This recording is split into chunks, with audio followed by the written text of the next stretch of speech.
Yeah, my name is Dr. Wallace Fish, Charlotte's grandfather, and I am a U.S. Air Force veteran of Vietnam. Where were you born? Albany, New York. Were you drafted or did you volunteer? I was drafted. It's sort of a long story, but in the end, because my father didn't want me going in the Marines or the Army, because he'd been a World War II veteran and had seen what happens to those people, he suggested the only choice I had after a bunch of legal stuff was joining a service. I could have joined the Marines or Army, but he didn't want me to. And so I didn't want to go in the Navy, so I joined the Air Force. And basically, I ended up having no choice other than to be a jet engine mechanic because my sight was too bad.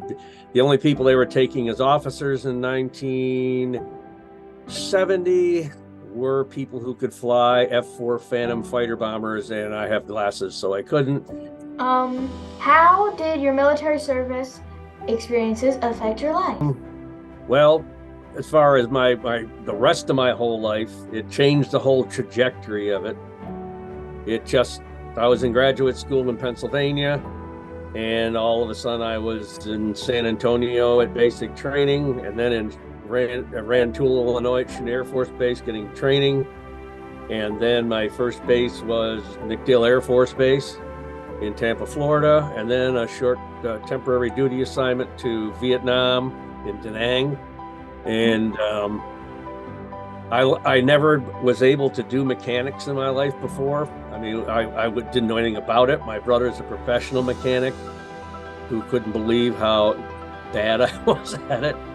And so I learned how to do mechanical things by getting trained in jet engines. By the time I got out of the Air Force, I could work on jets, cars. And since then, I've worked on lawnmowers, snow blowers, anything mechanical, I can pretty much fix it. And so basically it changed the trajectory of my life because I stopped that graduate program. And then by luck, after I got out of the Air Force, I got into a program where I became a parasitologist. And if I hadn't gone there, I never would have gotten my life dream and your grandmother's dream of going to Africa. I went there in 1983, and it was as well equipped as any place in the United States, including Harvard. So it just made my whole life different. I mean, you spend 10 years in Africa, you change.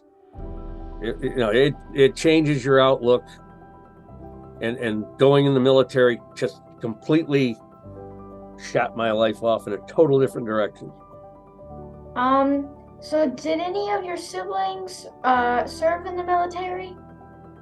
My brother, no, he didn't. He had a draft number that was fairly high, and he didn't go in the military. He was a car mechanic his whole life. He still lives in Syracuse.